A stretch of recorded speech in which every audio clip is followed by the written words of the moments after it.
There are so many theories about education out there, and almost all of them are as dumb as rocks. Why? Because they take something that is already included in basic human understanding and turn a profit with it by some clever ad copy and redesigned packaging. You know, when you create a bureau or a think tank or a government anything, there are people earning salaries. And in order to keep paying their mortgages and their children's college bills, they need to justify their paycheck. So they invent all sorts of technical jargon for which they need numerous meetings to explain and define, and so on.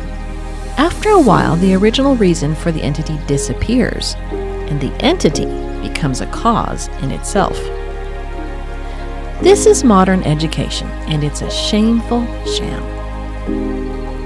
The truth is much lighter and more hopeful. We are all learners and teachers because God put it in us, not because of any expert, quote-unquote, training. It's God's plan. We simply need to trust that He knows what He's doing and step into it.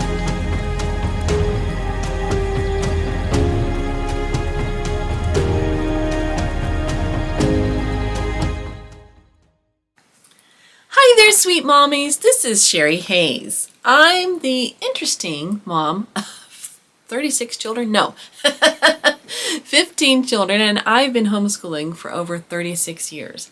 And today I want to bring you something that will add to your life. So feel free to go and grab something to do, such as what I need to do, which is to sweep off the porches and clean the outside of the windows before it gets too cold. All right? Anyway, get something to do while we dive into the good life in Jesus. Now, as I've stated before, okay, learning is basically observe, think, and do, right? So sometimes that includes some lectures or some reading, etc. Okay, but it's basically that: observe, think, and do. And hints of this foundational understanding are in almost everything educational. But most of the time, it's like shrouded in layers of educationese. A lot of people wonder what that comes from.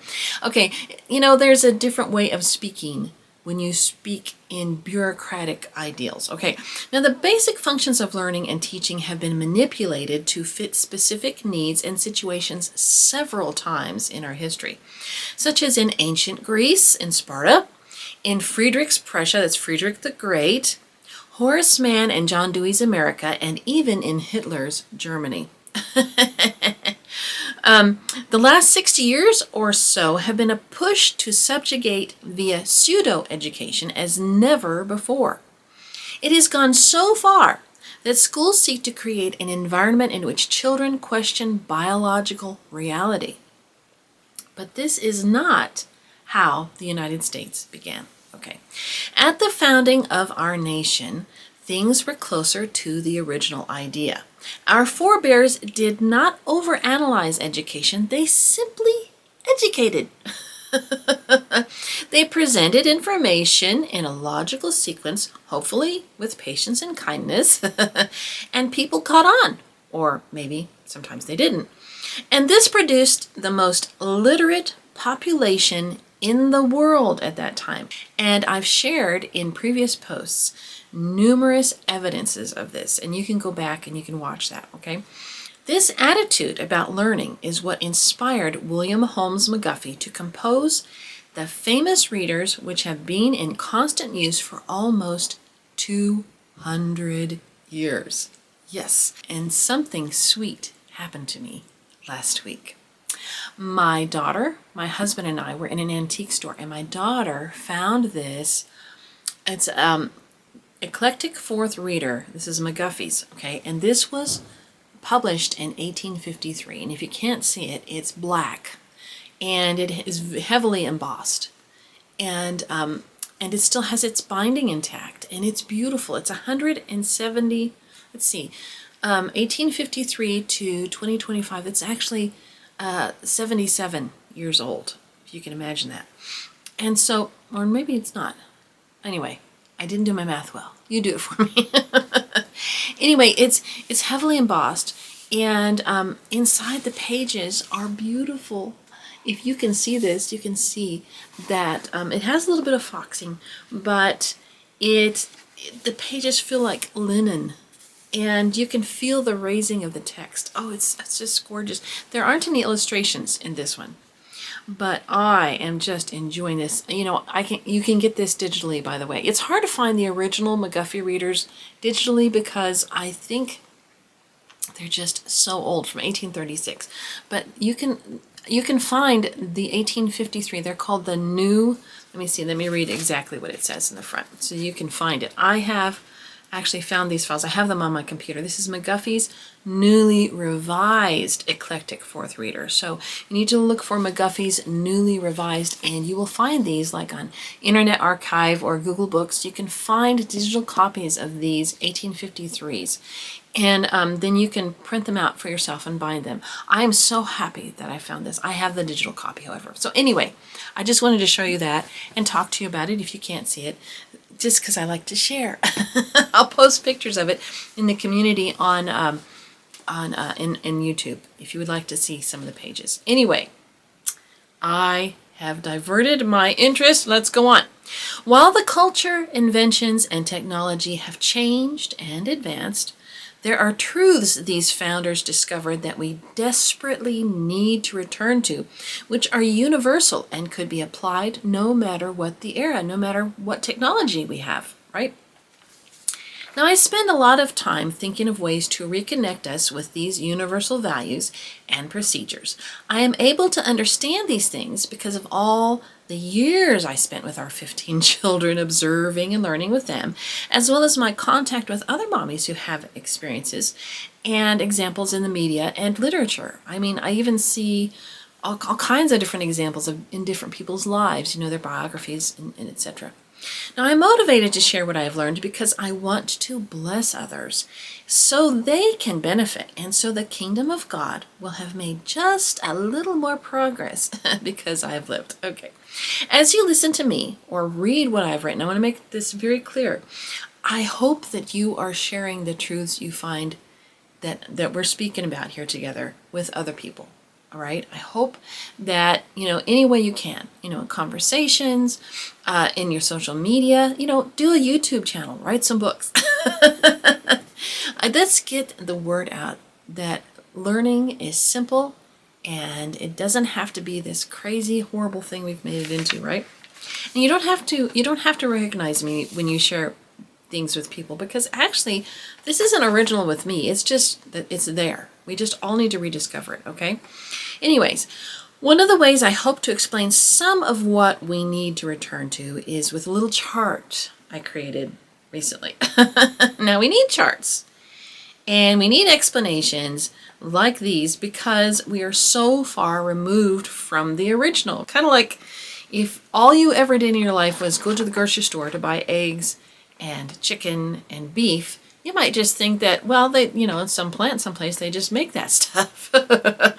When the reality is that you have to have chickens and you have to feed them and put them in a coop, and then they have the eggs, and then you slaughter them and you pluck them, and then you have to do all kinds of things to produce the meat, right? So you understand that if you get closer to the actual beginnings. But if you're so far removed, you don't know about all that stuff, right? So the same thing with education, okay? We're so far removed that someone has to show us how to get back. And so I'm hoping that this little chart will help. Now, of course, none of this is set in stone. Everybody's, perception of what simple education is could be different than mine. Now, this is just what I've come up with. I think it's a general idea that I think will help everybody just kind of move away from the over jargoning structure we've been used to in public schooling and in mass compulsory education, even in, sorry to say, classical education. Now, not everybody who does classical education gets deeply into this. I understand that. And if you use some elements of classical education, that's great too, because, it can all work together. But if you don't know any structure if you don't know anything except superstructure and you're trying to move away, this is to help you. As you can see, I'm putting this up here so you can see it. As you can see, there are 3 tiers to this, and there's a 1, a 2, and a 3. And the 1 is on the bottom because you're going to be building on top, one on top of the other. Okay. Now in the first one is called Foundations Laid. The second is Introducing God's Truth. The third is In the World and Not of It. All right. Now the age of innocence is where the foundations are laid. Okay. The age of innocence is like a heavenly childlikeness, right? Children are born just with this sweetness and this, it's like they're close to heaven and they understand spiritual things when they're tiny. And, we don't ever want to trespass on that. And that's why it's so awful when we introduce things to children that they should not have to see or be part of. Anyway, at this time, he just needs to know who's in charge in his life, okay? Now, we want to show this child a love and acceptance and produce safety, produce an environment of safety for them. And we need to establish some authority and some boundaries in their lives, and this adds to their security. So when they feel loved and accepted and secure, then they can relax and receive from their parents or their, whoever's teaching them. They can relax and they can really take in information and they can feel free to express themselves. Now, a lot of the bad behavior we associate with tiny children is due to lack of attention on the parent's part. The more attention, now I'm not saying that you have to constantly, all day long, pay attention to this child, but if you can connect with this child in a meaningful way during your day, you're going to have less acting out and less behavioral problems with your small child if you can connect in an emotional way with that child, in a meaningful way. Just saying. Okay. Now the second is introducing God's truth. Now in this stage, the child is aware of his sinfulness and he needs outside discipline. He becomes aware of that he's a person who needs to make choices and he needs someone to help them make those good choices. Okay. At this point, we're going to introduce God's truth and we're going to introduce knowledge of the world. We're going to give some basic learning tools to this child. We're going to reading and writing and arithmetic. We're going to help them to study nature and the physical world, science, basic science ideas, and history. Now, the creation account is going to be used at this as a lens for all these studies, so they can connect all of God's truth with what they observe in the world, okay?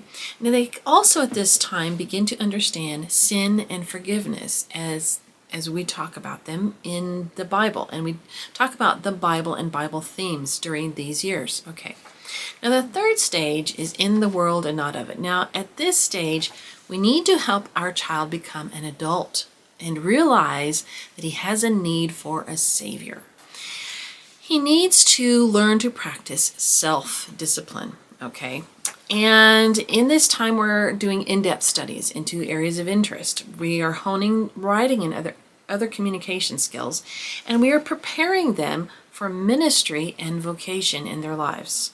So they're taking all of the things that they have learned so far, they're going more deeply, and they're going to be applying all that. And that goes along with our 4 pillars of education, which are gaining favor with God and man, the tools of learning, the content, which is like history and science and that, and then fourthly, the application. So this all works together. All right. Now, in the world or not of it, slow exposure to the world and its ways, because you're going to slowly release this child out into the world. So you got to slowly expose them, and they're going to become an influence by developing useful knowledge and skills in the 7 spheres of influence, because they're going to come against this stuff. They're going to bump into all of these areas in their lives, and they're going to need to be influential wherever they are for the kingdom of God.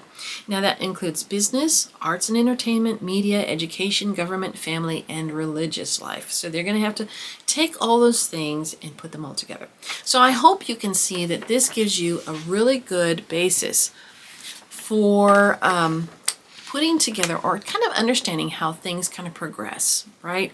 And it's not jargony, it's not complicated, it's pretty basic. And I think if you actually took the time to look at life, you would see that these things actually make sense. Anyway, I hope you find this useful, as I will be sharing a link to it in the body of the blog post for this podcast on my website, momdelights.com, and I will have that link below in the description for this video. In closing, I would like to solidify these ideas with the story of the life of George Washington Carver, which I recently read his biography. Now, as a former slave, George Washington Carver's early education was sketchy at best. He had to really work hard to find people who could educate him, okay? There wasn't anyone around to test him and categorize him to make sure he was following the appropriate educational scheme.